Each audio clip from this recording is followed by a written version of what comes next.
punya legasi yang baik untuk masa depannya.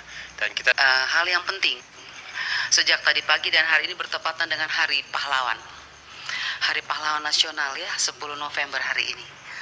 Dan saya ingin kita juga mengingat bahwa pahlawan nasional itu masa lalu yang harus kita ingat. Tetapi ada juga yang harus kita perjuangkan saat ini adalah pahlawan-pahlawan tanpa tanda jasa.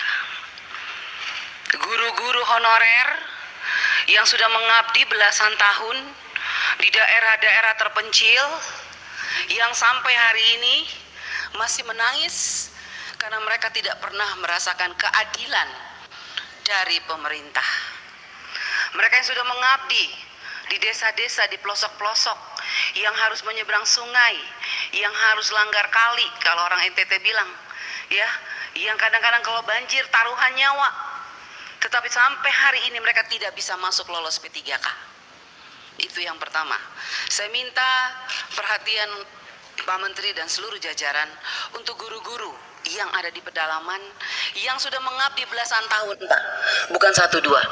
Dan saya juga mau ngangkat di Hari Pahlawan ini, saya ingin mengingatkan bahwa pahlawan-pahlawan tanpa tanda jasa yang ada di pedalaman-pedalaman itu sampai hari ini menuntut keadilan sosial bagi seluruh rakyat Indonesia. Sila kelima Pancasila, kenapa tidak pernah diberikan kepada mereka? Bukti, ada guru-guru yang baru 1 tahun 2 tahun mengajar lolos P3K. Mereka yang sudah belasan tahun tidak pernah lolos dengan berbagai macam alasan. Oleh sebab itu saya minta Pak Menteri, mari kita coba ingat ini. Bagaimana justru mereka ini yang sudah belasan tahun ini, yang tidak pernah diperhitungkan oleh negara ini, justru mereka itu yang harusnya mendapat prioritas untuk diangkat. Apapun alasannya, kalau menurut saya mereka sudah tidak pantas lagi diukur dengan apapun karena terlalu mulia hati mereka, Pak. Mereka tidak pernah berhitung-hitung dengan gaji. Tapi ketika ada P3K yang ditawarkan oleh pemerintah 1 juta, kenapa sampai hari ini mereka tidak pernah lolos? Sangat menyedihkan, Pak Menteri. Yang kedua, seperti kami daerah 3T, bahkan semua daerah 3T, khususnya NTT, kami ini kenyataannya tuh Pak, betul-betul kekurangan guru. Kurang guru kami. Tetapi kami kenapa dibatasi? Kenapa banyak sekali yang tidak lolos? Ada formasi dari kepala daerah, tapi yang datang, saya sudah kemarin reses ke beberapa kabupaten, kepala daerah mengatakan kami mintanya lain, formasinya lain, diberikan oleh pusat lain, Bu Anita. Contoh, di Timur Tengah Selatan, banyak sekali mayoritas kami Kristen, Pak. Formasinya guru Kristen, tapi yang dikasih guru agama Islam. Akhirnya guru itu tidak diberi jam pelajaran, 0 pelajaran, tidak dibayar. Tetapi dana daunya sudah dihitung masuk ke APBD. Akhirnya anggaran itu saya tanya, dipakai untuk apa Pak Bupati? Ya begitulah Bu Anita. Nah ini makanya saya minta Inspektorat Jenderal, Pak Menteri tolong Ibu, mana Ibu? Inspektorat Jenderal mana Ibu? Ini kita tolong lihat deh ya. Ini ada beberapa daerah yang dana daunya sudah ditransfer. Bu Sekjen, Pak Menteri, saya masih bicara. Jadi ada beberapa daerah yang dana daunya itu sudah ditransfer ke APBD dan sudah jelas angkanya itu saya lihat untuk P3K. Tetapi tidak diangkat oleh Pemdanya. Formasinya ditutup sampai hari ini. Contoh, di Kabupaten Kupang, Nusa Tenggara Timur, Kota Kupang di Nusa Tenggara Timur, Pak. Kota Kupang ibu kota provinsi saja. 400 tenaga P3K yang kategori 1 itu, yang P1 itu. 2021, Pak. Sampai hari ini sudah terima SK tapi tidak diangkat. Saya mau tanya, Pak. Ini mana Ibu Nuno? Setelah SK, sebelum SK ada nomor induk katanya. Setelah itu SK, harusnya kan mereka diangkat. Tapi sampai hari ini Bu, mereka tidak diangkat. Dan saya lihat, saya ikutin terus perkembangannya. Kenapa tidak diangkat? Uangnya sudah ada.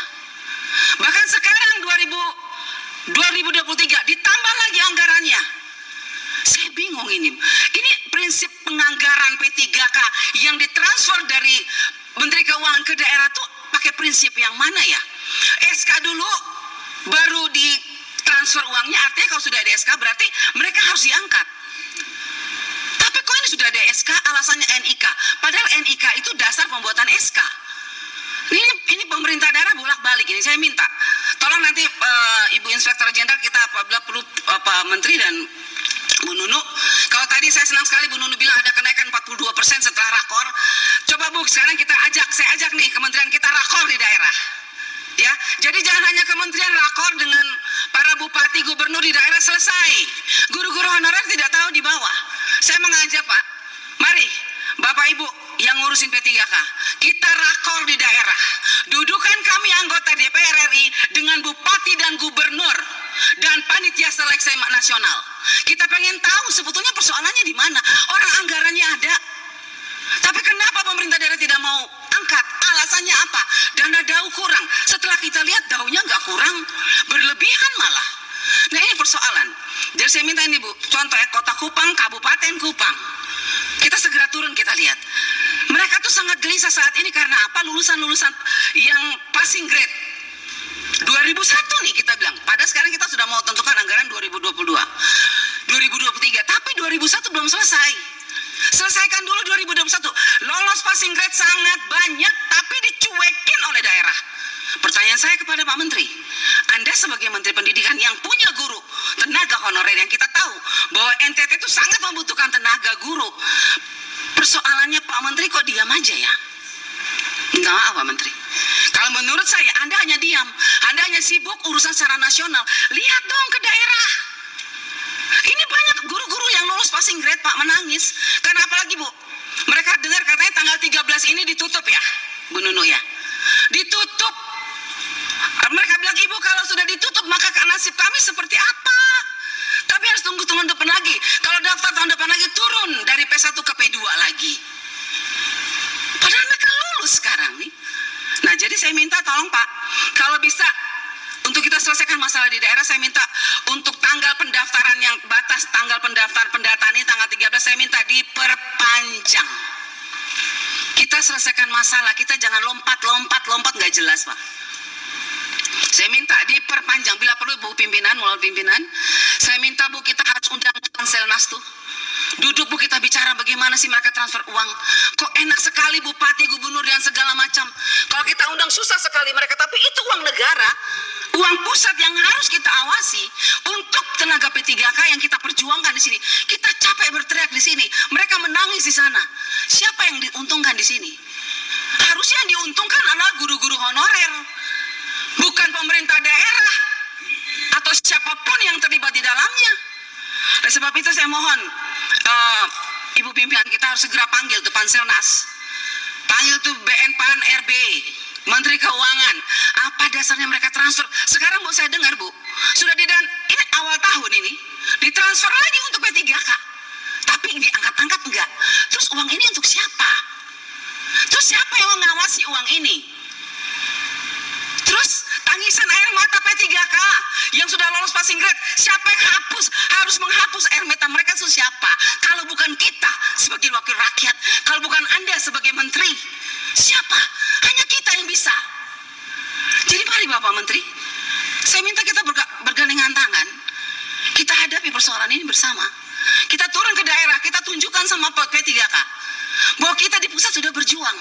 Siapa yang mempersulit mereka di daerah?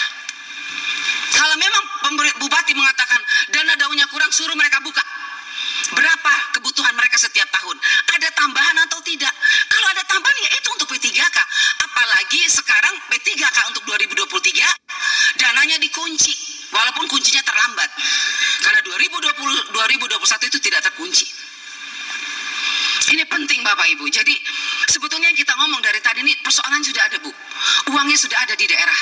Cuman persoalannya kepala daerah tidak mau angkat. Alasannya dana DAU kurang. Coba hitung, saya sudah hitung. Kota Kupang ada kelebihan, Kabupaten Kupang ada kelebihan, tapi bupatinya tidak mau. Nah ini, jadi saya bilang gimana? Kita harus sama-sama. Dan saya minta Pak Menteri menjadi fokus Pak Menteri untuk menyelesaikan ini supaya Bapak juga jangan terlalu beban bahwa memang kesalahan bukan hanya pada pusat. Di daerah juga ada, mari kita selesaikan bersama. Makanya saya usul rakor di daerah, ajak kami anggota DPR RI.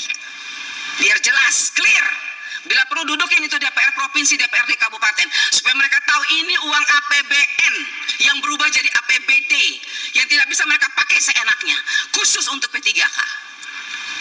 Yang saya dengar banyak permainan di daerah sekarang itu dana P3K dimainkan oleh mereka. Makanya saya kadang-kadang saya bikin, kalau bila perlu kita pakai, minta KPK aja periksa kalau begini caranya. Sakit hati kita nih, kasihan guru-guru itu. Oke, lanjut. Itu untuk ini Pak ya. Ya, karena mereka tidak punya uang. Tidak punya uang untuk membayar administrasi ini. Nah, ini yang menurut saya Ibu Ketua yang harus segera kita komunikasikan, jangan sampai keluhan mereka itu menguap. 180.000.000 hanya untuk menangani 3.937 atau 1% dari 393.860 orang guru. Mohon klarifikasi. Lanjut, habis. Ya, itu juga bagian-bagian, hanya salah satu contoh. Kalau kami urai nanti bingung semuanya. Nah, terakhir ini mohon yang tadi klarifikasi juga di halaman 10 Bu Sekjen. Realisasi tanpa memperhitungkan blokir dan BA-Bun. Kalau dengan memperhitungkan blokir, kalau diperhitungkan blokir dan BA-Bun jadi bagaimana? Mohon klarifikasi. Itu saja pimpinan, dan itu sekali lagi melalui pimpinan dan Bapak Ibu sekalian yang kami sampaikan hanya sekelumit contoh, bukan satu-satunya masalah. Terima kasih. Wassalamualaikum warahmatullahi wabarakatuh. Waalaikumsalam. Terima kasih Kang Ferdi, dan selanjutnya